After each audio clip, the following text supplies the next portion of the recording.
O sucesso começa com uma crença que parece loucura. Eu adoro ler livros e filmes de pessoas bem-sucedidas e uma coisa que todas elas têm em comum é a crença inabalável no próprio sonho. Sonho esse que vem de criar coisas que a gente nem sabia que precisava, mas que hoje são indispensáveis para a nossa vida ou transformam nossa maneira de pensar. Olá, meu nome é Letícia Souza, seja bem-vindo ao Projeto Luminis. Se inscreva nesse canal porque muita gente que me acompanha por aqui ainda não é inscrito. Dito isso, vamos voltar a falar sobre crença inabalável. Eu adoro falar sobre o Steve Jobs. Para mim, ele é um exemplo de criatividade e visão revolucionária que não tem pra ninguém. O Steve não criou o celular, mas transformou o mercado ao combinar em um mesmo dispositivo a possibilidade de ouvir música, mandar e-mail, fazer chamadas, tirar fotos, tudo isso no mesmo aparelho, o iPhone, e ainda com uma tela touchscreen, um absurdo para a época. Is a widescreen iPod with touch controls. The second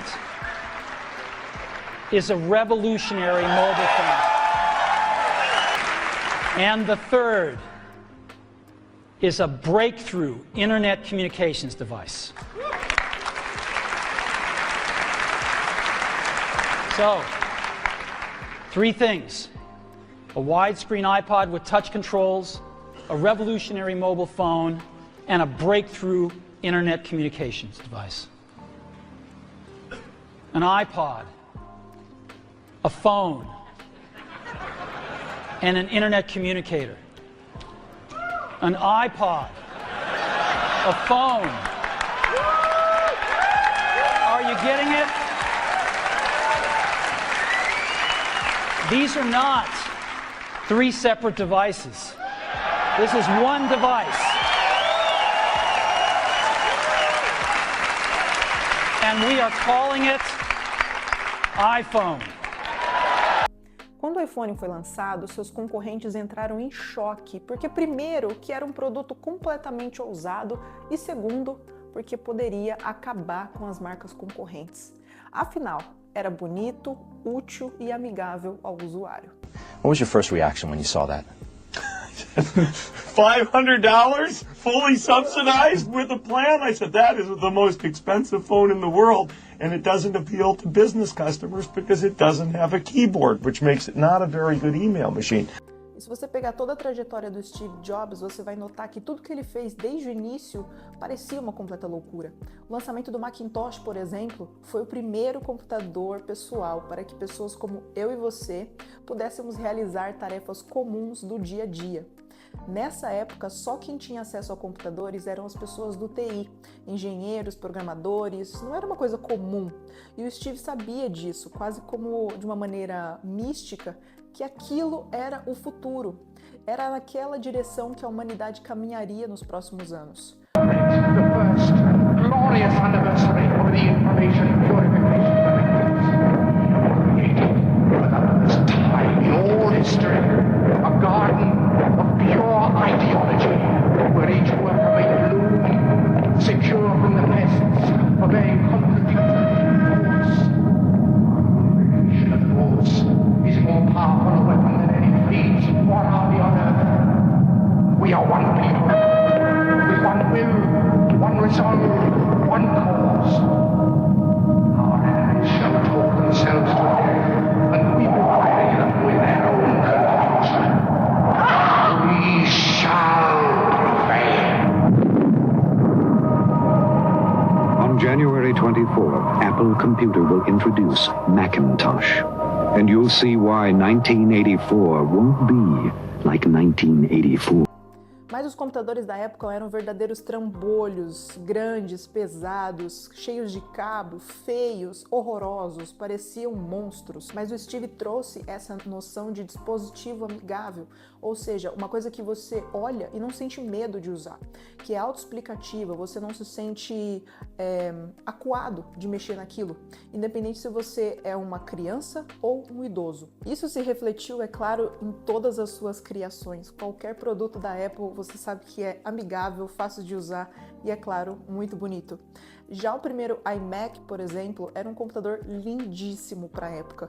Uma coisa vinda diretamente do futuro, quase que alienígena, não era algo criado por seres humanos, era impossível de ter sido feito por seres humanos. O mouse, no entanto, era ruim, mas foi aperfeiçoado ao longo dos anos. Esse computador tinha apenas um cabo, não tinha CPU à parte, era tudo ali no monitor. Nas primeiras versões não tinha nem entrada para disquete, porque o Steve achava que aquilo poderia deixar o iMac feio. E não vinha com manual de instrução, tá? Tinha só um cardzinho ali com algumas fotos para você entender de maneira autoexplicativa como funcionava. E foi um completo sucesso de vendas. Preciso falar do iPod, né? Um dispositivo móvel que você pode comprar músicas online e levá-las para onde você quiser, dentro do seu bolso. Comprar músicas em 2001 poderia ser um absurdo para muita gente, mas hoje nós compramos filmes, músicas, séries, softwares, programas de edição. Ficou completamente normal, né? Steve Jobs costumava dizer que as pessoas não sabem o que elas querem até que você mostre a elas. E os projetos do Jobs sempre tiveram essa cara de loucura, de excentricidade, de absurdo. Ele teve ideias que floparam, é claro. A Apple operou no prejuízo durante anos até começar a lucrar. Isso não impediu que Jobs insistisse em suas loucuras, loucuras essas que fizeram da Apple uma das empresas mais valiosas do mundo e tornaram o Steve um dos maiores inventores e grandes inventores de todos os tempos. Acreditar em si mesmo de uma maneira profunda, quase que insana, pode te levar para lugares que você nunca imaginou. Lugares esses que poderiam ser negados a você, dependendo da sua cor ou gênero.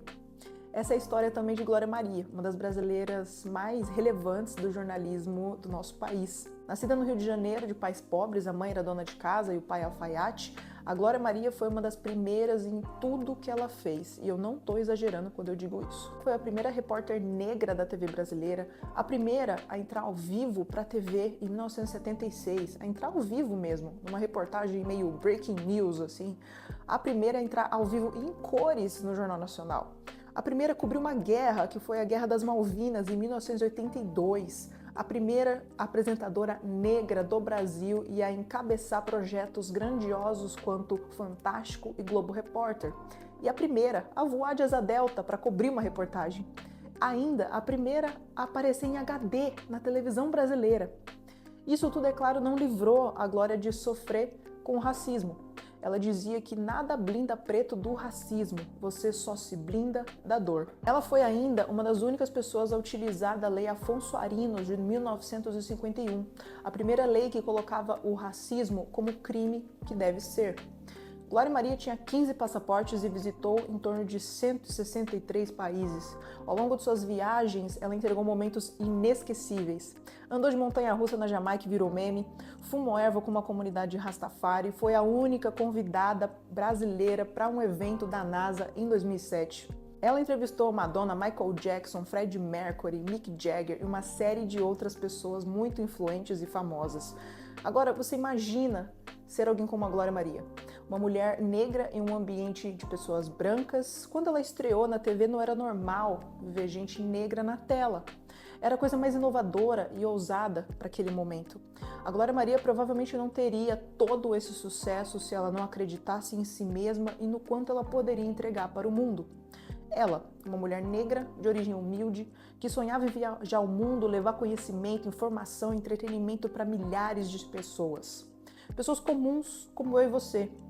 Através da tela, Glória Maria influenciou meninas, mulheres e dezenas de outros tipos de pessoas a se tornarem jornalistas, comunicadores e a seguirem os seus sonhos, ainda que eles sejam completamente malucos e ousados. Antes de ser jornalista, a Glória Maria também foi telefonista. Todo o seu carisma, humor e conhecimento poderiam ter sido esmagados e desperdiçados se passassem apenas pela linha telefônica.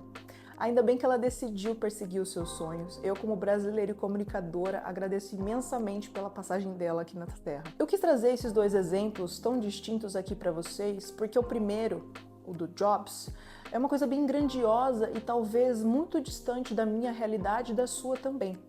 Estamos falando de uma pessoa que literalmente mudou a forma como pensamos em comunicação, música, cinema, computação. Já o segundo, a Glória Maria, a gente está falando de uma pessoa comum, acessível, com realizações mais próximas de nós, mas são ambas igualmente importantes e inspiradoras à sua própria maneira. O sucesso começa com uma crença que parece loucura, mas quando você realiza aquilo que você deseja, você vai notar que aquilo parecia o caminho mais óbvio, o caminho mais natural na direção do seu sonho. Eu também tenho o sonho de fazer com que esse canal cresça cada vez mais e que eu consiga monetizá-lo e viver disso, da minha escrita, dos meus vídeos, do meu jeito único de falar. E se eu não acreditar em mim mesma, ninguém vai. Deixa aqui nos comentários se você tem essa crença insana nos seus sonhos ou se você ainda tem essa dificuldade de se ver dessa maneira e ver os seus sonhos dessa maneira. Quero muito conversar com você. Até o próximo vídeo. Tchau, tchau.